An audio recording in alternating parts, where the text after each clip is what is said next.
Assalamualaikum warahmatullahi wabarakatuh. Perkenalkan, nama saya Agung Sudrajat, NIM 320211698. Baiklah, di video kali ini saya akan menjelaskan hasil tugas saya, yaitu praktikum yang ke-6. Baiklah, langsung saja ke soal yang pertama. Di soal pertama, soalnya yaitu kata-kata nilai huruf dan lulus atau gagal. Tulis program yang meminta pengguna untuk memasukkan 5 nilai tes berupa bilangan bulat positif. Program ini harus menampilkan skor tes rata-rata, nilai huruf, dan status kelulusan. Baik, yang pertama yaitu kita langsung ke bagian deklarasi. Kita masukkan yaitu nama variabelnya itu total, rata-rata, dan size. Tipenya yaitu integer. Kemudian di sini bagian assign yaitu kita masukkan yaitu variabelnya size, ekspresinya 5.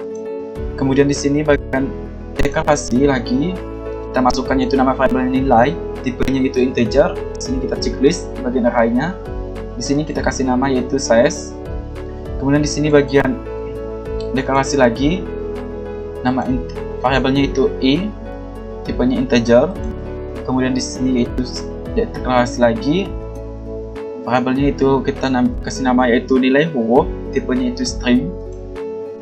Kemudian di sini deklarasi lagi yaitu nama variabelnya lulus, tipenya yaitu boolean. Kemudian di sini adanya for, kita masukkannya itu nama variabelnya i, dimulai dari 0, kemudian n-nya yaitu size dikurang 1. Kemudian di sini output, kita tuliskan yaitu masukkan nilai ke i ditambah 1. Kemudian inputnya itu nilai buka kurung i. Kemudian di sini bagian assign, kita masukkan yaitu variabelnya itu rata-rata, kemudian expressionnya itu cal average buka kurung nilai. Kemudian kita masuk ke bagian sini cal average. Di sini kita masukkan yaitu function name-nya itu cal average, kemudian integernya itu array nilai, tipenya integer, kemudian return variabelnya yaitu rata-rata. Kemudian di sini bagian deklarasi kita masukkan yaitu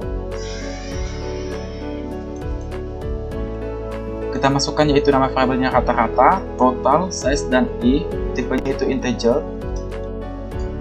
Kemudian di sini bagian assign kita masukkan yaitu nama variabelnya itu size, ekspresinya itu size buka kurung nilai. Kemudian di sini assign lagi yaitu total sama dengan 0. Kemudian di sini for, kita masukkannya itu variabelnya itu i, dimulai dari 0, dan n-nya yaitu size dikurang 1. Kemudian di sini assign lagi, kita masukkan yaitu variabelnya total, ekspresinya itu total ditambah nilai buka kurung i. Kemudian di sini yaitu assign rata-rata sama dengan ekspresinya yaitu total dibagi size. Kemudian di sini return integer rata-rata. Kemudian kita kembali ke bagian main. Di sini kita masukkan yaitu outputnya itu kita tuliskan rata-rata nilai. Kemudian di sini kita kasih assign lagi yaitu variabelnya yaitu nilai huruf, ekspresinya sama dengan yaitu determinan grades atau rata-rata. Kemudian kita masuk ke bagian determinan. Kemudian di sini kita masukkan yaitu function name-nya itu determinan grades, parameternya itu integer rata-rata.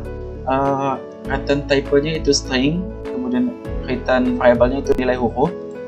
Kemudian di sini adanya deklarasi, kita masukkan yaitu nama variabelnya nilai huruf, tipenya string. Kemudian di sini adanya percabangan if, kita masukkan yaitu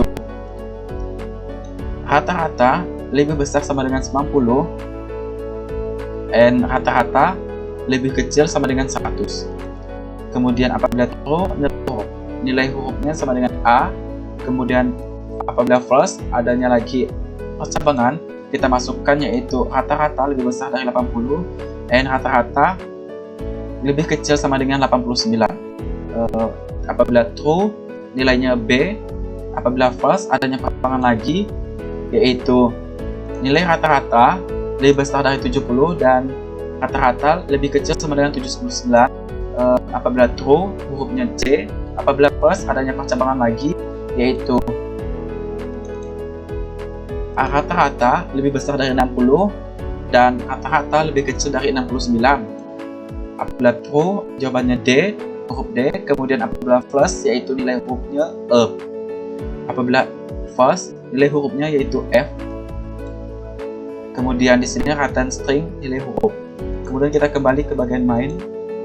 Kita masukkan outputnya, kita tuliskan yaitu nilai huruf.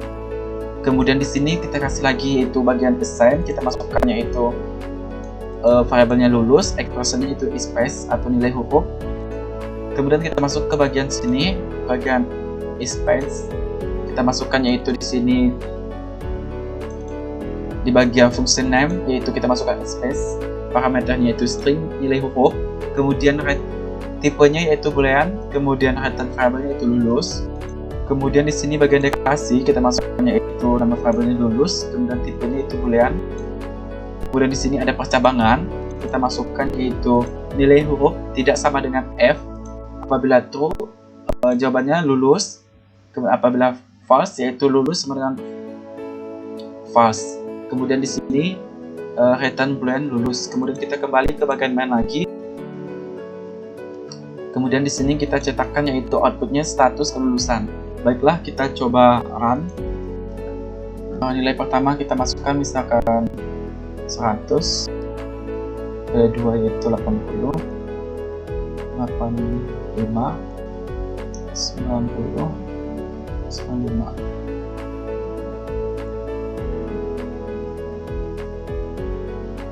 Nah, jadi rata nilainya adalah 90. Statusnya itu nilai hurufnya itu A, status kelulusannya itu benar, true. Jadi dapat kita lihat di sini 100 ditambah 80 ditambah 85 ditambah 90 ditambah 95 dibagi 5. Terus nilai ratanya itu 90 dan nilai hurufnya yaitu A dan status kelulusannya itu true. Baik, kita lanjut ke soal yang nomor 2. Di soal nomor 2 ini disediakan yaitu pertanyaannya, jarak dua titik koordinat Kartesius diberikan 4 bilangan real yang mewakili titik koordinat Kartesius x1 y1 x2 y2. Buatlah modul untuk menghitung jarak antara titik koordinat x1 y1 dan x2 y2. Misalkan distansinya x1 y1 x2 y2. Modul tersebut menerima 4 parameter yaitu titik koordinat x1 y1 x2 y2 dan mengembalikan sebuah nilai yaitu jarak antara kedua titik koordinat tersebut. Tampilkan hasil jarak dari modul distance. Baik, yang pertama yaitu kita bagian deklarasi. Kita masukkan yaitu nama variabelnya x1 y1 x2 y2, tipe datanya real. Kemudian di sini bagian deklarasi lagi, kita masukkan nama variabelnya yaitu jarak, tipe datanya real. Kemudian di sini bagian input x1 y1 x2 y2. Kemudian di sini bagian assign, kita masukkan yaitu variabelnya jarak, ekspresinya itu distance x1 y1 x2 y2. Kemudian kita masuk ke bagian sini distance. Di sini bagian function nama, kita masukkan yaitu distance, parameternya itu x1 y1 x2 y2, tipe datanya itu real, yaitu return variabelnya itu jarak. Kemudian di sini bagian deklarasi yaitu nama variabelnya jarak, tipe datanya real. Kemudian di sini bagian assign, kita masukkan nama variabelnya itu jarak, ekspresinya itu sqrt, buka kurung x1 y1 x2 dikurang x1 pangkat 2 ditambah y2 dikurang y1 pangkat 2 titik kurung. Kemudian return real jarak. Kemudian kembali ke bagian main, kita masukkan yaitu outputnya yaitu kita tuliskan jarak antara kedua titik adalah. Baik, kita coba run. Misalkan kita masukkan x1 nya yaitu nilainya 1, y1 nya kita masukkan 2, x2 nya kita masukkan 1, dan y2 nya kita masukkan 5. Nah, jadi jarak antara kedua titik adalah 3, yang mana x1 nya nilainya 1, y1 nya adalah nilainya 2, x2 nilainya 1, dan y2 nilainya 5, maka jarak antara kedua titik tersebut yaitu 3. Baik, kita lanjut ke soal nomor 3. Di soal nomor 3 ini, pertanyaannya yaitu penjumlahan elemen array dengan recursive modul. Buatlah sebuah modul yang menerima dua parameter, yaitu array bertipe integer dan panjang array. Misal sum of array a, n dengan menerapkan recursive modul, jumlahkan seluruh angka dalam array tersebut dan kembalikan hasilnya bagian utama program. Baiklah, yang pertama kita mulai yaitu di bagian deklarasi. Kita masukkan nama variabelnya itu size dan index, tipenya integer. Kemudian di sini sama di bagian deklarasi kita masukkan nama variabelnya total, tipenya integer. Kemudian di sini input kita tuliskannya itu size. Kemudian di sini bagian deklarasi kita masukkan yaitu variabelnya a, tipenya integer. Di sini kita checklist bagian arraynya, kita masukkan yaitu di sini bagian namanya size. Kemudian di sini bagian for.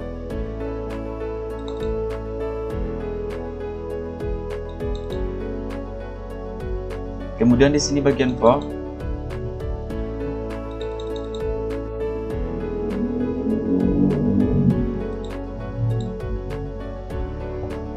Baiklah, di sini bagian for kita masukkan yaitu nama variabelnya index, dimulai dari 0, kemudian end flow-nya yaitu size dikurang 1, step by 1. Kemudian di sini kita masukkan inputnya itu a, index. Baik, kemudian di sini selanjutnya itu bagian assign, variabelnya itu total, expressionnya yaitu sum of array a, size. Kemudian kita masuk ke bagian sini.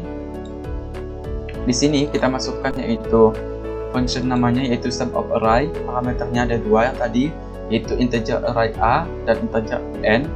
Kemudian tipenya integer, return variabelnya itu total.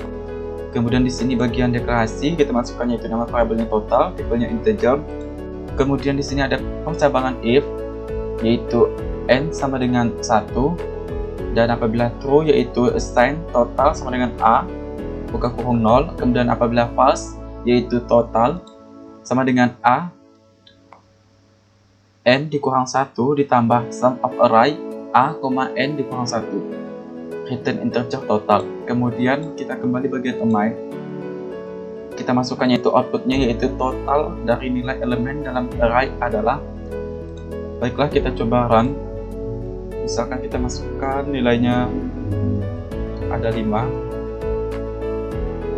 Yang pertama 1, 2, 3, 2, 4, kemudian 1. Nah, jadi total dari nilai elemen dalam array adalah 11. Dapat kita lihat dari bagian sini.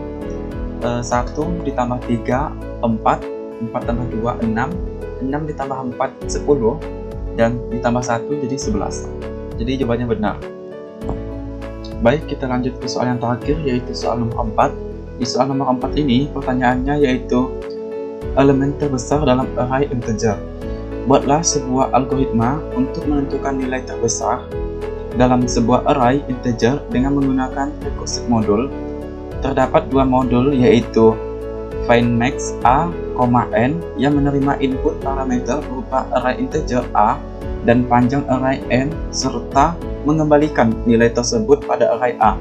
Modul kedua adalah max a, b yang menerima input parameter integer a dan b, mengembalikan nilai terbesar antara a dan b, tampilkan nilai terbesar. Baiklah, yang pertama yaitu kita masuk di bagian integer. Baiklah, yang pertama kita masuk di bagian deklarasi. Kita kasih nama yaitu size dan index, tipenya integer. Kemudian di sini juga bagian deklarasi kita masukkan yaitu nilai max, tipenya integer. Kemudian di sini yaitu inputan size. Kemudian di sini bagian deklarasi lagi kita masukkan nilai variabelnya. Kita masukkan yaitu nama variabelnya a, tipenya itu integer. Di sini kita checklist di bagian array kita kasih nama yaitu size. Kemudian di sini bagian for kita masukkan yaitu nama variabelnya index, dimulai dari 0 dan end flow-nya size dikurang 1. Kemudian di sini itu bagian inputan kita masukkan a buka kurung index. Kemudian di sini yaitu di bagian assign kita masukkan yaitu nilai variabel, nama variabelnya itu nilai max. Kemudian ekspresinya itu findMax a, size. Kemudian kita masuk di bagian findMax. Di sini kita function name-nya kita kasih nama findMax, parameternya ada dua yaitu integer array a dan integer n, tipenya integer. Kemudian return variabelnya itu nilai max. Kemudian di sini bagian deklarasi kita kasih nama yaitu nilai max, tipenya integer. Kemudian di sini ada percabangan lagi. Kemudian di sini kita kasih percabangan if n sama dengan 1 apabila true yaitu nilai max sama dengan a buka kurung 0, dan apabila false kita yaitu nilai max sama dengan max buka kurung a n dikurang 1, find max buka kurung a dikurang n dikurang 1, return integer nilai max. Kemudian masuk ke di bagian sini max, yaitu function name-nya yaitu max, integernya yaitu a, integer b, returnnya yaitu tipenya yaitu integer, kemudian return variabelnya yaitu max number. Kemudian di sini bagian variabelnya kita masuk. Kemudian di sini bagian deklarasi kita masukkan yaitu nama variabelnya itu max number, tipenya integer. Kemudian di sini kita kasih if percabangan a lebih besar b apabila true max number sama dengan a, apabila false max number sama dengan b, return integernya max number. Kemudian kita masuk kembali ke bagian main, yaitu di sini bagian outputnya kita tuliskan yaitu nilai maksimal dari array adalah baiklah kita coba run. Misalkan kita masukkan ada 5 nilai. Yang pertama kita masukkan 10, 40, nilai ketiga 40 dan 50. Nah, jadi nilai maksimal dari array adalah nilai 50. Dapat kita lihat di sini. Nilai yang pertama yaitu 10, 20, 30, 40, 50. Maka nilai paling terbesar ialah nilai 50. Baik, mungkin sekian penyampaian dari tugas saya yaitu praktikum yang ke-6. Kurang lebihnya saya mohon maaf. Wabillahi taufiq wal hidayah. Wassalamualaikum warahmatullahi wabarakatuh.